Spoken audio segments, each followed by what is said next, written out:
The thing called with blonde hair, Tim.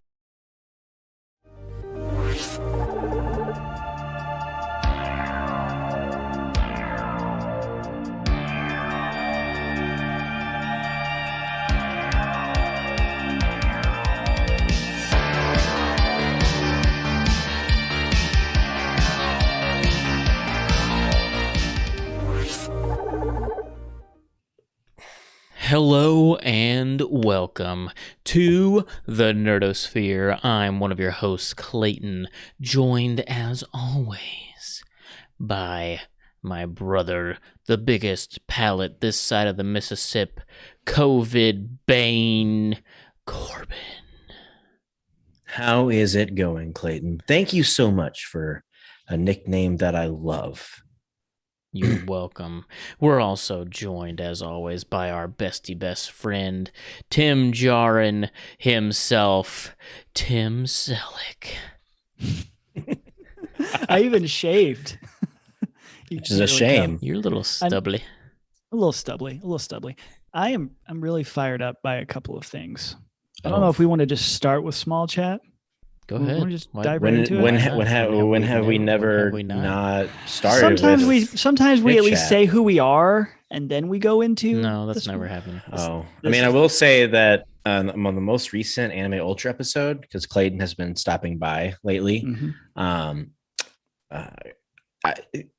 Coming up with a nickname for Clayton is really hard, and he really makes me feel judged for not being able to think of one. And so I tried to settle with Clay Dune, and then he was he goes, "You're just fucking reaching." He was like, "You're just saying that because I like this movie right now. It's not even anime." I'm like, "Okay."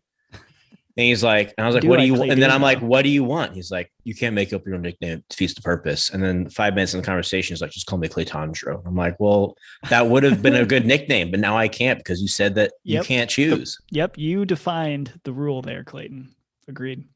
Okay, so the two things that I'm cutting him off completely. Go listen to Anime Ultra, and you will understand Anime Ultra why it became a situation. Good plug. All right, the two things that I'm super worked up about tonight. Corbin, you and I talked about one of them. We did today at work.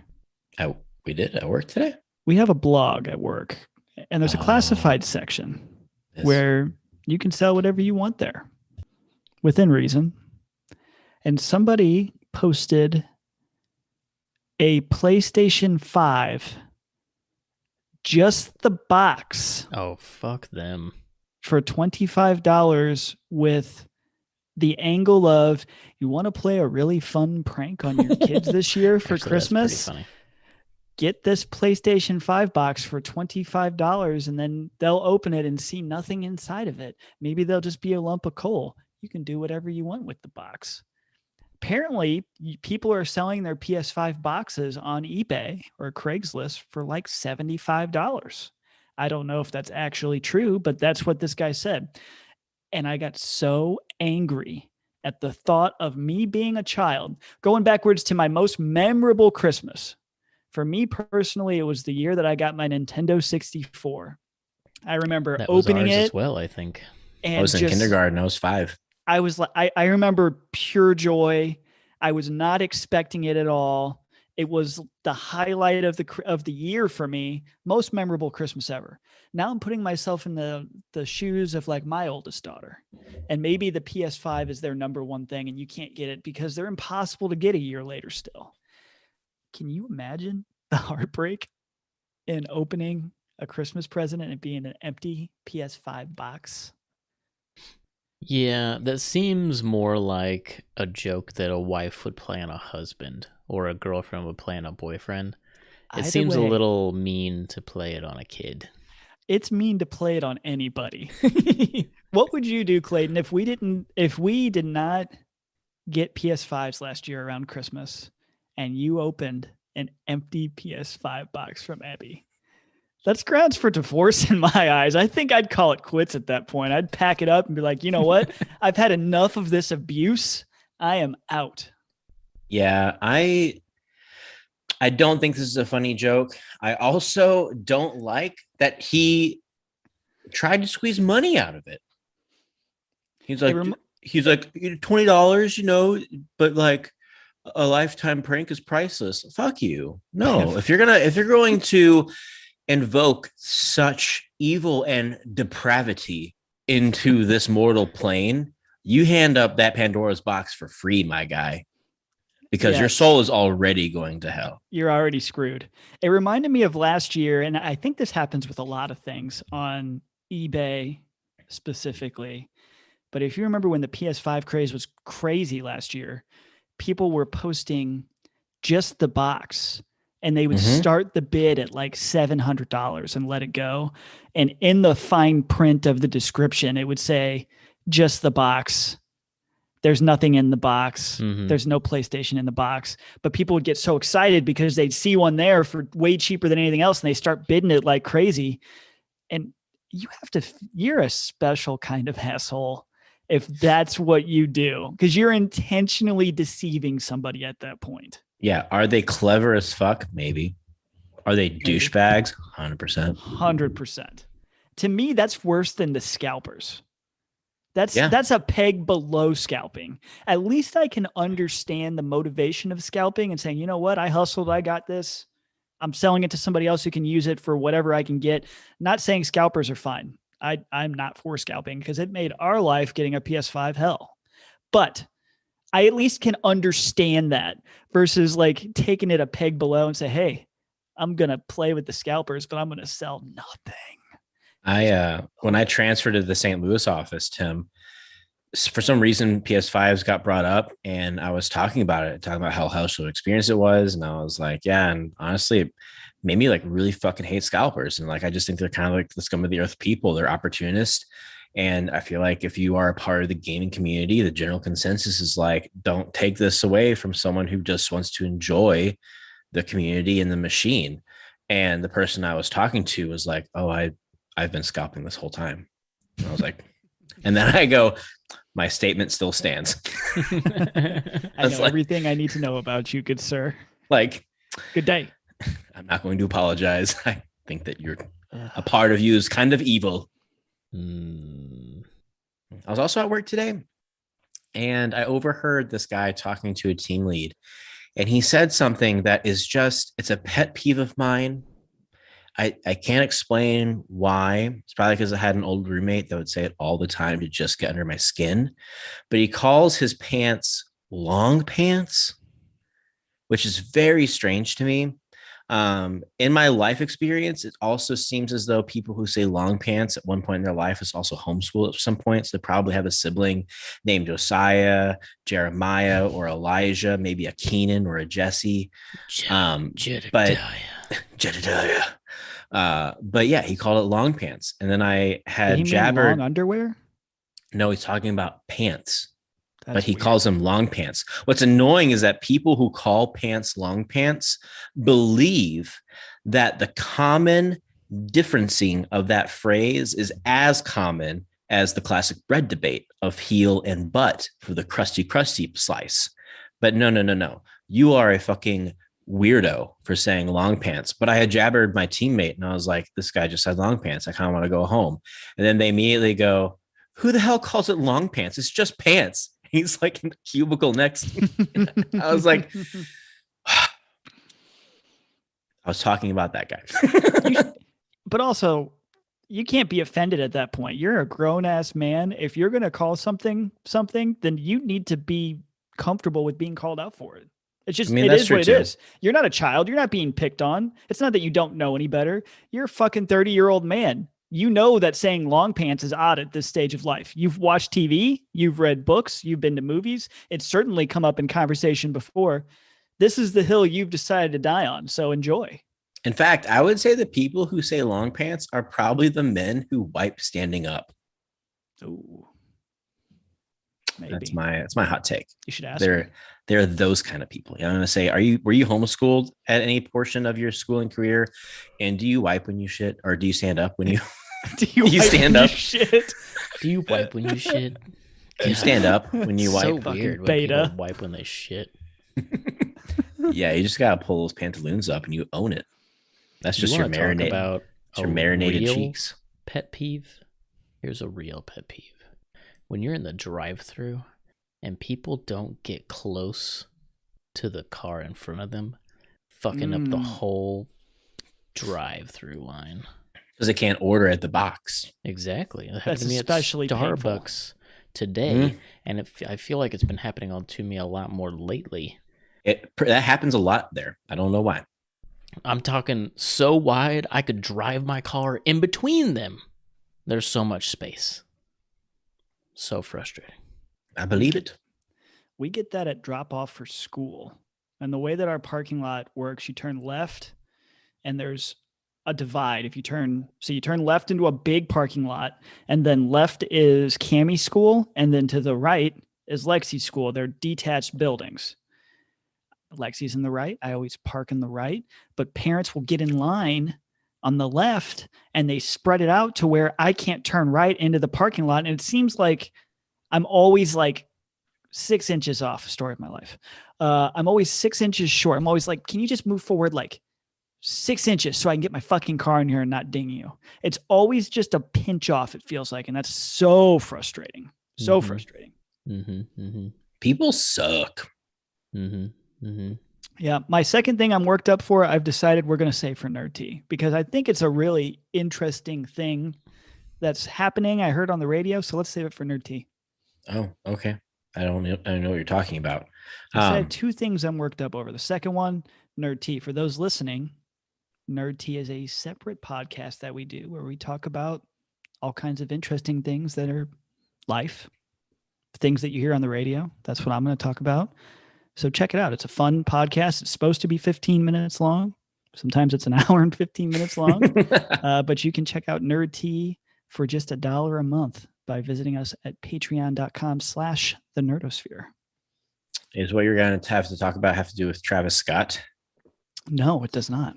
Oh, but that's super interesting as well. When I said that people suck, I was going to follow up with, I think if anything, the Travis Scott concert should just illustrate to people that it's not necessarily this sacrificial ritual to Moloch the owl. I think it should be a very cookie cutter example that people just don't care about people. People suck. There's no other way to say it. People will trample you to get to a concert. They'll jump all over you during the concert. They'll squish you to where you feel like you can't breathe because people are assholes. I really do believe that. I've become a pessimist as an old man, and I agree with you. Yeah. So as we are fighting certain battles for an achievable objective enlightenment in today's society, we must remember where we're dealing with. The bottom line is scum. So I think we're pretty good where we're at. The Travis Scott stuff is ridiculously crazy. It is. And I know that this is a generational thing. Like, I'm not a part of that generation, but it's strange to me to observe it because, like, in 5 years' time, no one will remember his name, but they're reacting as if he's like the Beatles in the 60s. You know what I mean? Like, his legacy will be nothing, but people are acting as though he's like, it is something. Weird I don't understand. As a generational thing, I feel like every generation but ours had that. Maybe we had it with like the boy bands, but it was so niche and so specific to women that I never experienced it. And I think a lot of people didn't. But like, you go backwards, like before us, it was Michael Jackson. Like, that crowd that you just got at the Travis Scott Astroworld Fest was every single Michael Jackson concert. And then before Michael Jackson, like Woodstock, and there's all these huge festivals with people that I would love to go see. Like festivals where you say, I kind of get it. Like, that doesn't justify being an asshole, but I get that level of hype when it's the most iconic songwriters of all time. And we didn't really have that outside of boy bands. There's not like a name I look at and say, yep, this was our Travis Scott. This was our Michael Jackson. This was our Woodstock. I feel like we missed the boat there. That's because even our generation had like Pokemon Go. Because like even like our Warp Tours and Point Fests and stuff, like even like mosh pit culture has like a form of respect. and like rules to it. Definitely. So yeah, Our it's culture strange. was waiting in line for an iPhone. That's what it was. Camping Mhm. out for Camping 8 out days for for an iPhone. GameCube. Yeah. Hoping that you get an iPod and then you get an MP3 player. And then you have to try to convince yourself that it's the edgier technology. Totally. I sent you guys a picture this weekend of some old concert tickets that I found. And one of them was Point Fest. I'm glad that you mentioned that. And I looked up Point Fest 15. It was fucking stacked. Point Fest I laugh at now. Like it feels like such a stupid thing. But Point Fest 15 had Stained, Breaking Benjamin, The Used, the All American Rejects. It had Tenacious D. It had Dashboard Confessional, Trapped. It was pretty stacked back then. I feel like it's gone way downhill because I looked to see what was coming, and it was all a bunch of people I could care less about, and a lot of has-beens, a lot of never wases. Yes. I don't know if Point Fest still exists. Maybe it's Warped Tour that doesn't exist anymore. Point Fest does. They had one last year, and it looked pretty disappointing. Yeah, who wants to go see The Used and Disturbed? In 2021. Exactly. Ooh, Well, if you didn't know, this is the Nerdosphere, a podcast where we discuss everything from the big screen to the small screen and anything in between, from movies to shows to books to music. If you can nerd out about it, we're going to talk about it. And tonight, we're going to discuss our first dive into what is going to be an epic winter 2021 as far as content goes. We've got Dexter back on TV. We've got Eternals making waves in the theater. Waves, making waves. So let's jump into it. Before we dive into those two topics, a very short one about this winter that I would be remiss not to talk about. Oh. There were pictures leaked that changed the game, stuff that we suspected for Spider-Man No Way Home. Pictures leaked, not confirmed to be true. They're all but confirmed. But what's most interesting Too convincing is that nobody has really come out and said these are fan-made, these are fake. I will say that I saw Tom Holland come out and say once again, it's only me. I don't know when you guys are going to believe it, but that's been his thing the whole time. You had no other legitimate big name say anything about these leaked pictures. And to me, that tells you everything you need to know. The guy that leaked it, his name is... Shoot, I can't find him now. He's a verified guy, and I wish I could find him. But he's been... Oh, here. John Campy, or Campia. And he's been around for a long time. He was one of the early, YouTube guys that did, movies and stuff like that.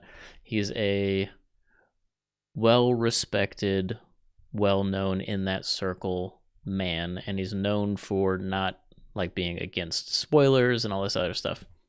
So he shares these two pictures, thinking that they're fake. 5 minutes after his tweet, he gets a phone call from somebody that he won't say who it is. Somebody on the phone says, "Hey, I can't say with 100% certainty, but I'm pretty sure, and I feel really confident in saying that those are real." And so this John Campia immediately takes the tweet down. But not before the internet grabbed it. The internet grabs it quick. So these are real. They're definitely real. I'm torn on if we should describe what's in the pics or if we... Of course we're going to describe what's in the pics. Yeah, you have to be living under a rock not to see it. One pic has all three Spider-Men in it. And we got Andrew all without their mask on in their classic suits. We got Andrew, we got Tom. Tom's got... Tom looks like he does right now. He's got shorter hair. He looks older. And we got... Toby looks like he does Toby. now. Toby. That's what I'm saying. So this is real. And then the other one is Charlie Cox as Matthew Murdock sitting around the table in Aunt May's apartment with Happy Hogan, Aunt May, and Tom Holland. And let me tell you, if this is a Photoshop job, it is an amazing Photoshop job. This is an angle of Aunt May's apartment I don't think we've seen, which alone lends me to believe that it's real. And I don't think that we've seen Charlie Cox in this suit as Matthew Murdock. So let alone that setting, like where he's sitting in that specific way. You know what I mean? Like, yeah. No, it's too convincing. I believe that it is. I think that the silence is deafening to Tim's point. Dude also said, I'm sorry, real quick. Dude also said he had 2 more pictures that he was going to share that were even more interesting, he said, but he didn't get to share them because he got this phone call saying, hey, I'm pretty sure these are real. You might want to take them down. He took them down. So there was a couple more. So I have a lot of feelings about this. And I do think it can be tracked back to Jamie Foxx's faux pas. I don't think that if Jamie Foxx hadn't initially had the Instagram post that he was going to be facing off against 3 Spider-Man, the internet would even be on that scent, because that's when it all started of like, oh, Jamie Foxx is in this. I can't help but wonder how we've been robbed from experience. If Star Wars can keep under lock and key that Luke Skywalker is in the season 2 finale of The Mandalorian, anything is possible. You just aren't hiring the right people with proper safeguards. And to me, it's inexcusable. Can you imagine a moment? It's because Sony's involved. I know. And Avi Arad, who needs to just get dry fucked by a donkey. But can you imagine being in the theater and seeing Toby and Andrew without even having a suspicion? Even if you had suspicion, it would be so like off base, like unsubstantiated fan theory of like, oh, wouldn't it be cool if they did this? Can you imagine what that would have been like for us? And we are robbed of that. I mean, the hype would have been unreal. Because the leaks has created this culture leading up to the movie where Marvel clearly wanted a reserved marketing so that we could have some surprises, which makes sense. But because there are leaks coming out, it creates this demand of like, you need to show us something else other than this bridge, because like I'm starting to get mad. And so now we have like this internet that's like excited for this movie, but like almost mad that we don't have the movie already. Like it's strange. And I also can't help but wonder if it is possibly just another straw on a very fragile camel's back, where Marvel is like, we have made your Spider-Man movies viable in the box office because there is a whiff of a possibility they could be connected to our movies. Why on earth will we work with you anymore if you cannot, for the life of you, keep this shit under lockdown? Yeah. I like, as a fan, I'm livid at this point that we have seen so much. Yeah, I agree. I think we talked about this a couple weeks ago, and this has been something we've mentioned for years. Trailers are killing movies. We're getting too many of them. We're getting too many extremely different versions of trailers. Like Halloween Kills, like there's a huge portion of kills that are spoiled in the trailer. I wish we can go backwards in time where you get one trailer and maybe one teaser trailer, and that's it. Yeah. I feel like that is the recipe to create hype. And you know what? I just spent that moment complimenting Marvel, but they're not inexcusable themselves. They have Twitter trailers for Eternals right now that shows way too much. Mm-hmm. It's like a burst of 15 seconds, and they show so much stuff that was so cool to see without knowing it was even in the movie. And it's like, I understand when the movie's out for like a week or so, you revamp the trailers like, okay, some people have seen it, people are talking about it, let's show a little bit more to get the other people in the theater. But it's like, it was Monday. Like the movie hasn't even been out for like a full week. It's barely a weekend. I wonder what percent of that is COVID and what percent of it's just lack of having a clear vision on how you're going to market a movie. Like, I feel like there's a chance that some of the advertising we're getting is people saying, like, we know there's a legit chance this is going to be a bomb in the box office compared to what it should. So we're going to go all out on the advertising and try to create some sort of hype, even if it kills it. But I will say the opposite. I will say the last trailer for Ghostbusters Afterlife came out yesterday. I don't know if you guys have watched that yet, but the last trailer is fucking awesome. It's great. I mean, it's incredible. After this podcast, go watch the trailer for Ghostbusters Afterlife. They're doing it right. Now, this trailer does have some, you see a lot more. Oh, no, I didn't see it because you hear, you see the bottom half of the 3. Yep, and you hear Bill Murray talk a little bit in it, but you get to see the demo dogs, the demon dogs from the original one brought together in like true CGI. You get to see Slimer, and it looks fucking awesome. It looks unreal. So there are movies out there that have said, "Hey, we're gonna be very intentional with how we market this, and we're not going to give you too much." And I think that's a really good example of a movie that did it right this year. No, yeah, I agree. And like, I understand with Eternals, maybe people were getting tired of seeing the same trailer over and over again. But it's very intentional. There's a lot in that movie that's not even in the trailers. Like, there's a whole story going on. And I appreciated that because I went into the movie and I was like, wow, I get to see so much new stuff. There's a whole story going on in that movie. Yeah. Well, I feel like that's a good spot to pivot to. I mean, we kind of want to talk Dexter. I definitely want to spend some time talking Dexter, but Corbin, I know you really passionately wanted to talk about Eternals for a couple of minutes in a spoiler-free light. Mm-hmm. Yeah, because Tweedledee and Tweedledumbass hasn't watched the movie yet, so we can't get into the weeds about it. Yep, it is arguably one of the most interesting Marvel movies to come out since like before Infinity War, and we can't even talk about it because you guys haven't seen it. Yep. Couldn't go this weekend, and hate to break it to you, I'm gonna be deer hunting all weekend. Dear Lord. I'm not seeing it for a while. So if you guys, Clayton gets to go. So I don't know what Clayton's excuse is, but if Clayton gets to go out and see it, are you going to go see it, or was it like I just couldn't, or I'm not interested? I mean, I couldn't this weekend because Cadis's birthday was this weekend, so we had a lot of stuff going on for that. I don't know if I'll go see it this weekend. I don't know. I feel like I've seen a lot of movies lately. I don't know. Okay, spoiler-free review. Off the cuff. I meant to write stuff down. I didn't.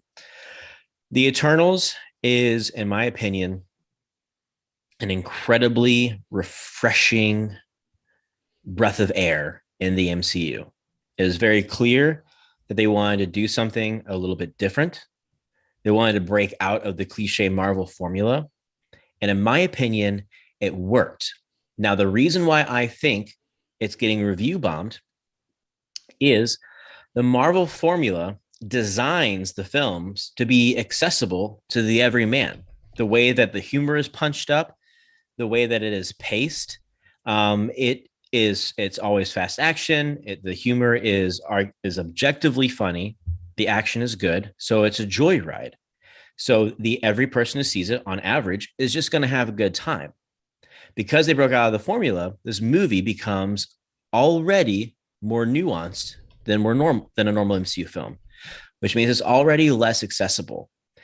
Then you take into the fact that it's a slow burn movie, which again, in contrast to the MCU, it was so refreshing to have a movie that was emotionally driven and the plot was slowly building as it crescendoed. That was so nice to watch. But the humor is not like any other MCU movie humor. It also is particularly nuanced. There's some dry humor. There's some very highbrow, witty humor. And again, as you start doing that stuff, it becomes less accessible, which then makes it more divisive because people are like, well, I didn't like that because that doesn't speak to you. Doesn't mean it's bad. I think people have gotten so used to summer blockbusters just being so bombastic, they've forgotten how to differentiate taste from quality. This movie is very good. It just might not be your cup of tea because it's very specific in certain things. But they take characters that are the most larger than life characters that we've ever had in MCU, and it's the most human story that we've had.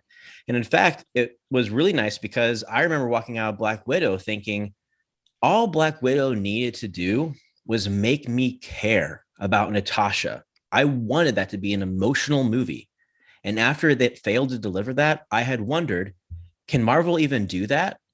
And Eternals shows that they can, and especially coming after Shang-Chi, which I liked Shang-Chi, but Shang-Chi is very cookie cutter Marvel. It's like, it reminds me of Ant-Man in a way where anyone could have directed that movie and it was going to be that. No one else could have directed Eternals and it be what we got. And it was gorgeous. The use of CG was amazing. Coming off of Dune to go to the Eternals, it was the same kind of vibe where Chloe Zhao really utilized the landscape and the environments that she was inhabiting to create naturally beautiful environments.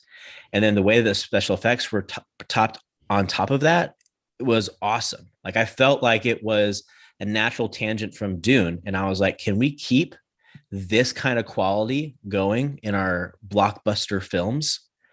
So this movie is one where it is a must see, but just know that it might not be your cup of tea. It's not bad. It's not a hot mess. It's a very dense story, and they do a really good job at pacing it to where it's not overwhelming. Kit Harington's character, Dane, is in the movie only a couple times, and you walk away knowing who he is. You have an emotional connection to him, and you're excited to see him again, which is great. Which then takes me into the two post-credit scenes that I feel like I do need to explain if you haven't seen it, because they are two very abstract end credit scenes. And that if you don't have a well knowledge of Marvel, you're probably going to walk away going, I don't know what I just saw. So the first end credit scene is the introduction to Harry Styles to the MCU, which is fucking awesome. But he comes in and his character is Star Fox, who is Thanos' brother, which is really cool. Star Fox is an Eternal, and Thanos is also an Eternal, but he suffers from deviant syndrome, which means he has a deviant gene. And this whole movie is all about deviants versus Eternals. So that's the first end credit scene, as we get an introduction to Star Fox, with Patton Oswalt being Pip the Dwarf, which is a really fun scene. Again, Harry Styles is only on screen for probably 5 minutes, and you have a whole entire vibe. You're like, ooh, I cannot wait to see him again. The second end credit scene is the one that's the most obscure. Kit Harington's character, Dane, plays his character in the comics is Black Knight. And Black Knight has a weapon called the Ebony Blade. And the best way to describe Ebony Blade is it's kind of like the inverse Mjolnir, where whenever you have it, it fuels you to be more evil. And the more evil choices you make and the more evil like you allow into your heart, the more powerful you become. And so this Ebony Blade is something that's passed down the bloodline of Dane's family, because they are also pure of heart. And so they have to like toe this line of like using the power of the blade, but also being able to call themselves back from the darkness, which is like a really cool mechanic. So it ends with him getting ready to touch the blade. And right before he touches the blade, you hear a voice off screen say, "Are you sure you want to do that?" And that's it. But what's cool is the voice off camera that you don't see is Mahershala Ali's Blade, which also tells us that we're probably going to see Blade way before his movie. So that was like the coolest fucking thing. That is super cool. I didn't realize Blade was in the second post-credit scene, and you guys know I love me some Blade, so that's fucking awesome. Yeah, you don't see him. It's just his voice, but Chloe Zhao confirmed that was Mahershala Ali's Blade. So that is fucking cool, which tells me that we're probably going to see Blade before his Blade movie. We're probably going to see Kit Harington before his solo movie. And I wonder if maybe we'll get introduction to them in the Halloween special with the Wolfman for Disney Plus. We're going to get vampires in the MCU before we know it. I mean, it's going to blow up. Yeah. So I guess that's all I can say. Well, now I really want to go and try and see it Thursday night before. I mean, I'm already neglecting my family Friday and Saturday and probably Sunday. So what's Thursday night too? Thursday night, I'm gonna try and go. Yeah, that last end credit scene, like I'm really excited to see Kit Harington in the MCU more as Dane. But this is the last thing I'll say. After Endgame, I suffered from a lot of hesitation of like, I don't know how to be excited for the MCU because we're going into kind of unknown territory, and the characters that are left, I don't really care about. But the characters in Eternals, Kit Harington's Dane, with Harry Styles coming in, with the prospect of Mahershala Ali's Blade, made me realize I am very excited for what's on the horizon. And that was refreshing to have. Yeah. Kind of that clarity. One quick question for you before we transition. There's lots of big names in this movie. We talked about this last week, and maybe that was intentional because of how dense the material was, but was there one actor or actress that really stood out as like killing the role, stole the show? Anybody like that? I would say so. It might not be someone that you would think. I think that I don't remember his name, but he plays Kingo. He's the guy from the IT show in California. What's it called? Silicon Valley? Thank you. Yes. The Indian actor from Silicon Valley. He stole the show for me personally. Nice. Yeah, definitely not somebody who was even on my radar as a prospect for somebody to steal the show. I was expecting that and Angelina Jolie or some of these other big names. I would say him and Gilgamesh, who was the actor from Train to Busan. They left some huge marks, but everyone did a fantastic job in that movie. So awesome. All right. Well, Dexter. Let's talk about Dexter. Dexter has returned to television finally, and it premiered this weekend. And Tim, why don't you go ahead and take? You're our Dexter guy. Why don't you go ahead and take it? Yeah. So, unlike the Eternals, you are entering spoiler territory because there's no way for us to talk through this without spoiling it. So, if you have any interest in watching Dexter, maybe consider coming back to our podcast afterwards. If you're on the fence, you don't know if you want to watch it or not, then go ahead and enjoy the spoiler-filled episode. We're not going to give away too much. It's only been one episode, so you can't really kill too much. But yeah, Dexter comes back, and I'll set the scene for those who are on the fence or just need a refresher. It's been 8 years since we've last seen Dexter. And what a lot of people, including me, would say is one of the most disappointing season finales of all time. At that time, it was a series finale, and it was very upsetting to me. And there was a lot of debate, even here on this podcast, about what the show's ending meant. I walked away from that show initially saying there was no dark passenger. He is going to go live in isolation and be completely miserable and stop killing. And then I think it was Clayton took something else away from it, thought that he was leaving, but that didn't necessarily imply that he wasn't going to be killing and that the dark passenger was gone. And, you know, it was just how they decided to end that specific episode. And we finally get our answer on what Dexter's been up to over the past 8 years. Show picks up. Dexter is living alone. He's no longer a lumberjack. He's living under the alias of Jim Lindsay, which is kind of a cool Easter egg because Jeff Lindsay is the person who wrote the original book that season 1 is almost a carbon copy of. But we pick up and we see Dexter living 100% of his life as the mask that he was previously in Dexter. What was always interesting to me in Dexter before is you had this outward fake mask that Dexter wore really, really well, but it was always being fought and challenged by his inner dialogue, which was the narration that we got through the show. You get none of that narration, at least for the first 50 minutes of the episode. You have a very, in my eyes, awkward and uncomfortable Dexter who's living this life that doesn't feel like a life Dexter would live. He's openly intimate with somebody. He's still his goofball kind of self, trying to like be everybody's friend. And that's the beginning of the episode. Is you get Dexter. There's no more dark passenger. Instead, the dark passenger has been replaced by a different type of dark passenger in the memory of Deb, who's acting essentially the polar opposite of what Harry was.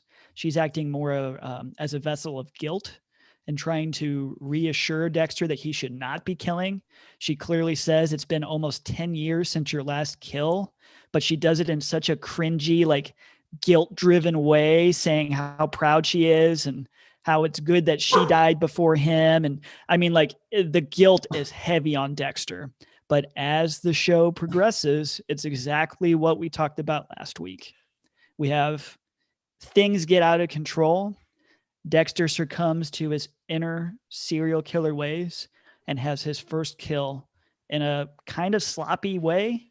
And we're left with an image of blood from where the kill room was to his house. So it's very clear he's out of practice. It's very clear it's not in control. He has this inner dialogue moment when it does come back where he's even questioning, like, what do I do with the body? So Dexter's back in all of his glory. And that's it. I've talked a lot. I will say I am beyond hype for this season after seeing the first episode. It blew past my expectations. I can't wait for more Dexter. And it was amazing to me how easy it was for me to fall back in love with Michael C. Hall's performance. Within 15 minutes of me watching the show, I was completely hooked and invested for more Dexter. So I'm going to stop there. That's the overarching view of what happened. I want you guys to react, talk about what you loved, what you hated, and we'll go from there. Well, I loved basically all of it. I don't think there's anything I didn't like about it. I was initially bummed that there was no inner monologue, but that's so clearly tied to the Dark Passenger, and since the Dark Passenger is quiet, and he's not been active with that side of himself, of course there's not going to be an inner monologue, but then it pops back up right when he's making the decision. It was more of an instinctual decision, but when he's making the decision to make the kill, his narration comes back, and it was pretty dang cool. It was fucking awesome, especially the fact that it came back with him looking into like a mirror, I think it was, or maybe it was the reflection of a blade. And he gives one of the most epic lines from season 4.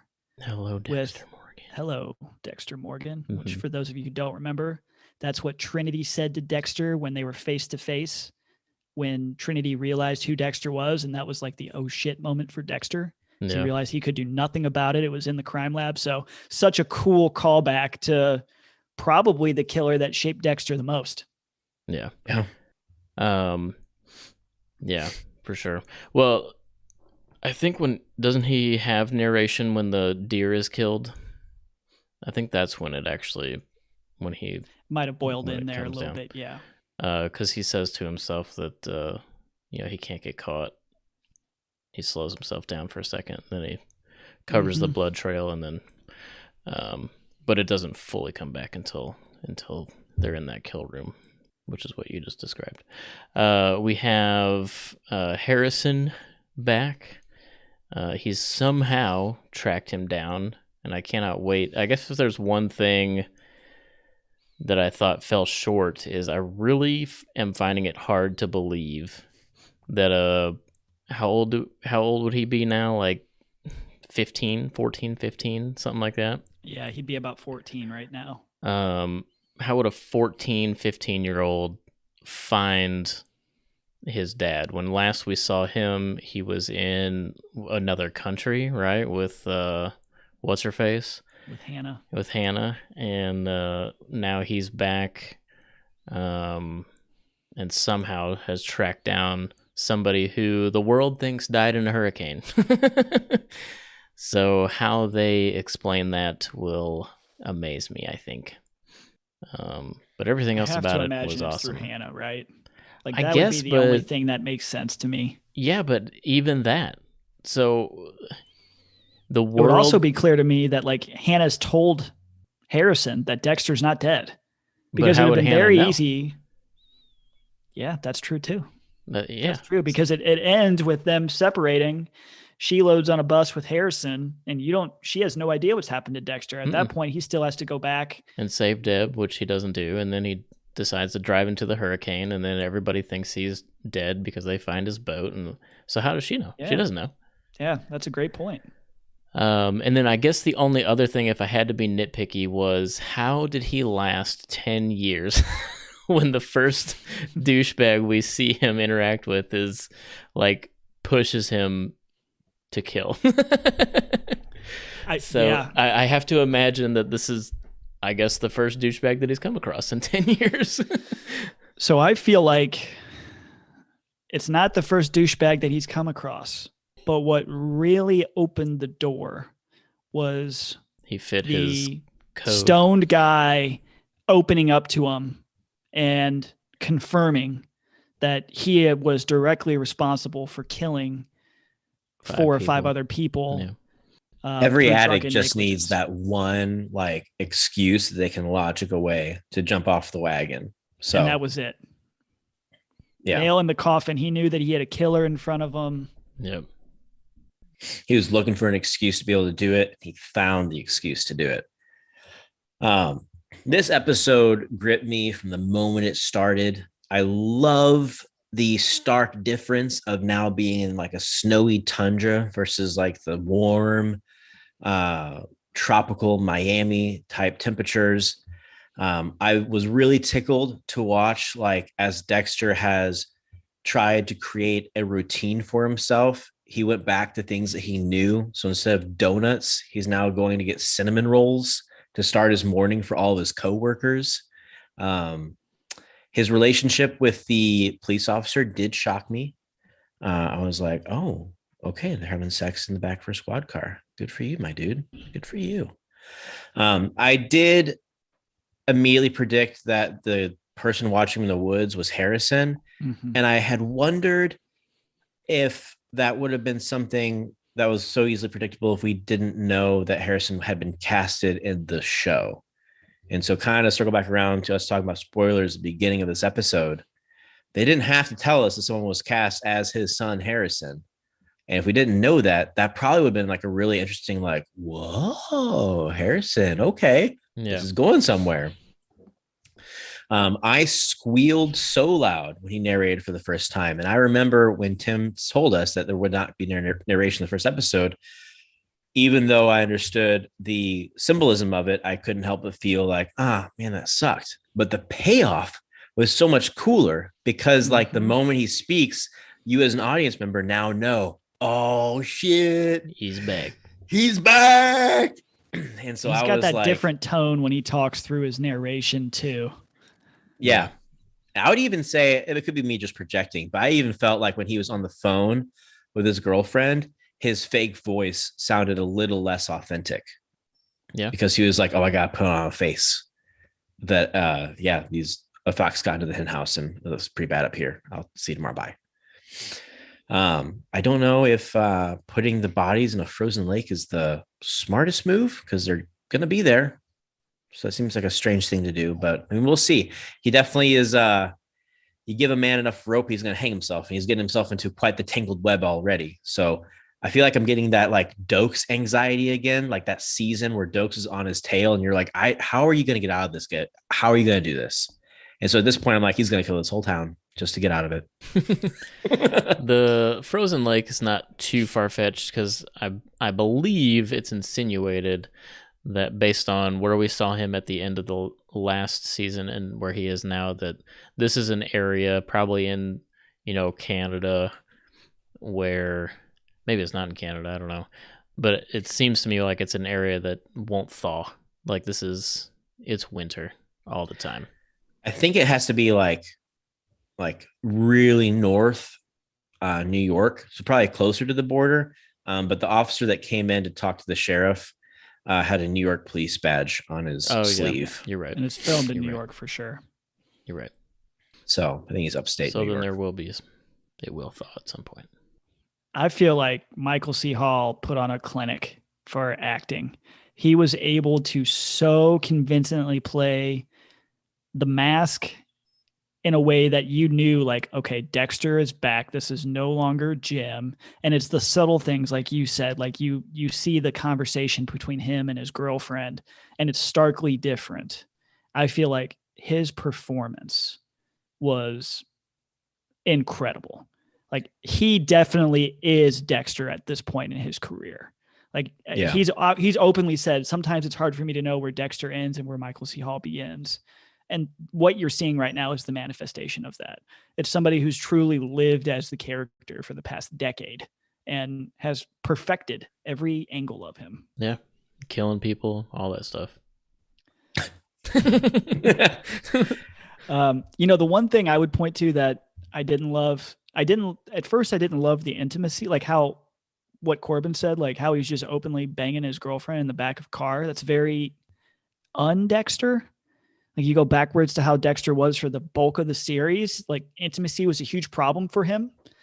I guess maybe you can argue that changed with Hannah, and that was a pretty hot and steamy relationship. So maybe that kind of softened him to it. I think that part of the progress of Dexter as a character was getting to a point where he getting more is open to that.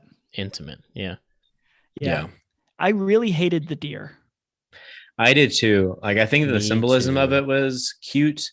That it was this thing that was pure, that trusted him. I think that probably was a moment for Dexter of, like, as he's questioning, can I fight back this dark passenger? I think the deer was meant to symbolize, like, no, for as fucked up as I am, there is something good in me, because this thing that is pure and innocent is willing to give me attention. And I feel like that's the reason why he reached out to it instead of killing it.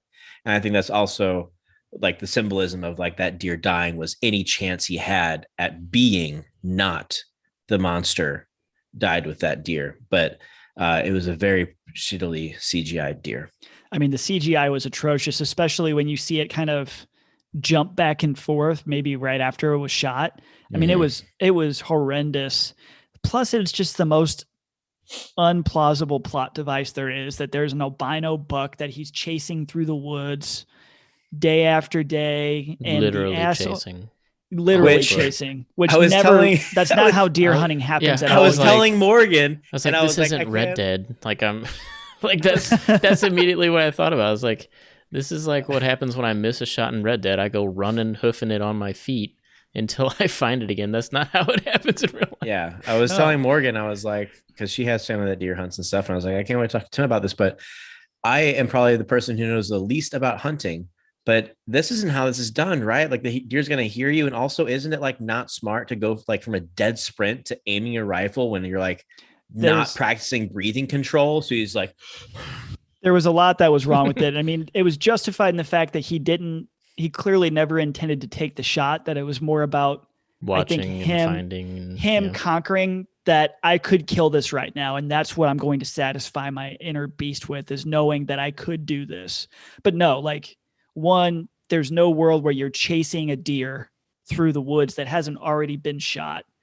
In the event you are actually going to pull up, you're going to go lean against a tree, or you're going to drop down to one knee to steady your arms. You're not just going to stand there like a G.I. Joe and then pick up a fucking rifle and hold it like this. And, that world doesn't happen. Those things don't happen when you're talking about that type of gun that he had.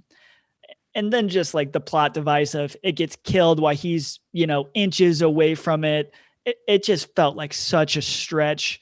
I like the symbolism. I feel like they could have maybe taken a different angle with how he snapped and decided to go for the kill. I didn't feel like the deer was. I mean, I kind of liked that it showed how careless that guy was. And let me tell you, of all the people that Dexter's killed, I was quite happy with this one. I was like, I hated this motherfucker. I was like, he was not told no enough in his life. And when he, like, shot the deer in front of Dexter, I was like, you fucked up, dude. You're gonna die. I feel like I would have felt better about it if Dexter wouldn't have been able to approach it and this deer like decides to come back to him, which also doesn't happen to a wild deer, like he holds his hand out and like, takes the passive position. The odds of a deer approaching you in that situation are like zero. Yeah. It would have been better if he would have had him scoped up and dropped the gun and was looking at him from 30 or 40 yards out. And then that guy doesn't shoot him once. He goes full auto and just lights the deer up in the most impassionate of ways. And then they meet at the deer and Dexter snaps. That would have been better to me than him That's being fair. inches away as he's touching a deer. Cause that was so unrealistic. Well, I and can get there's over that. But that was like the worst part of the episode by far for me. Yeah. And there's more realistic ways that you could have done that. If you wanted that interaction with the deer and Dexter, he lives out in the woods. Our grandpa is a testament to, like, if you are determined enough, patient enough, and you feed things enough, like they will become used to you. They will come up to you. So it could have been this whole thing where like maybe he's in a deer blind on his property and he's found this white albino deer and he's like laying out corn and it gets closer and closer. Like instead of having him chasing it through the woods with a fucking rifle, right? Have a nice scene where he's like observing and it's getting closer, and then eventually like, oh, okay, now you're eating out of my hand. And then because he lives out in the woods, you could have still had the interaction where the dude shoots him next to him. Like there's just better ways to approach the situation. So I don't know. And it would have been so easy to work that in with the very opening of the episode where he goes out and he's got goats and a few other farm animals that he's loving on. Like they're jumping up, he's hugging it, he's scratching on them. It would have been so easy for them to have the deer show up and Dexter's feeding all the animals around there. So I agree. That would have been a much better take. So, yeah. But I mean, Clayton, I know last week we talked about it. You said you were whelmed.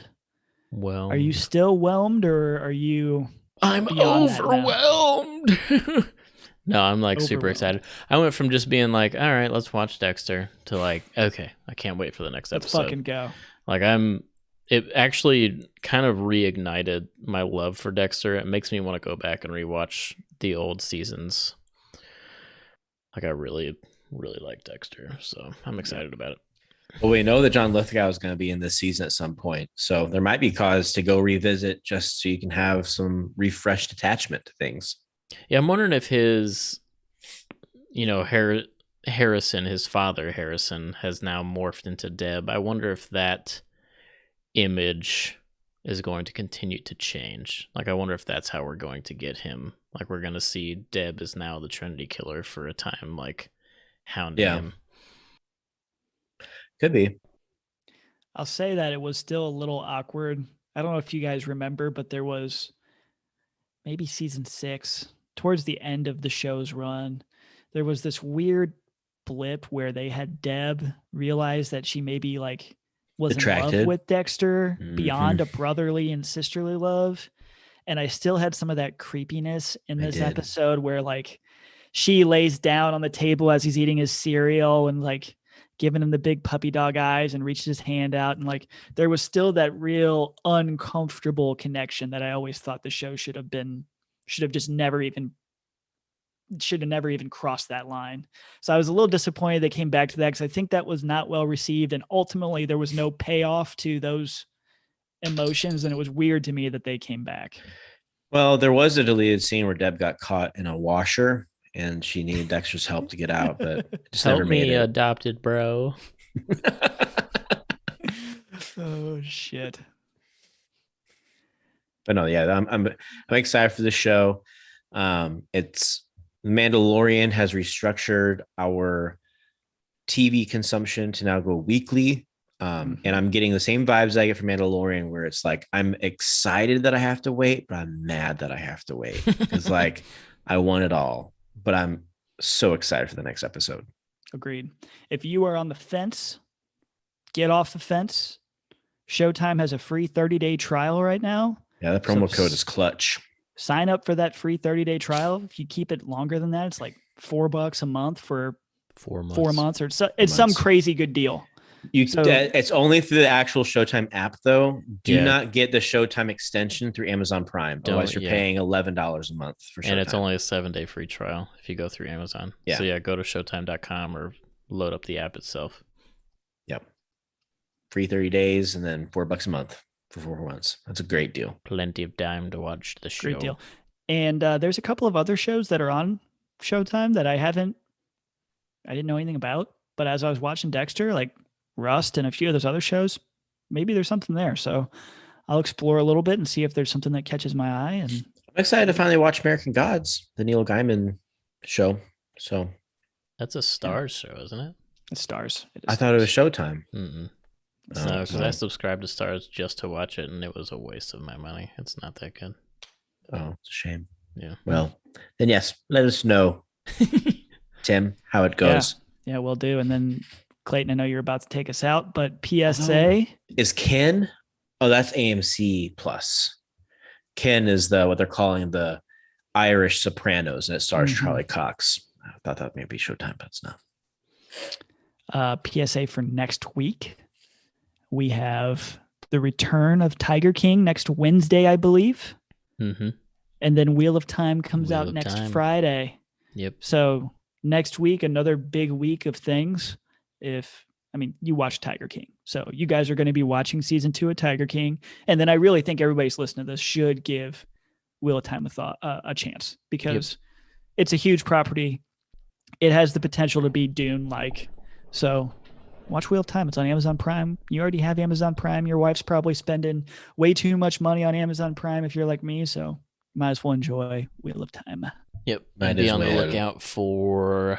We're gonna do a podcast about it. So me and Jesse. Is it going to be like its own actual thing, or will it just be extra things posted under here? I think we're gonna do it its own thing. So The Nerdosphere umbrella grows. I thought about calling it because I guess I need to decide on a name.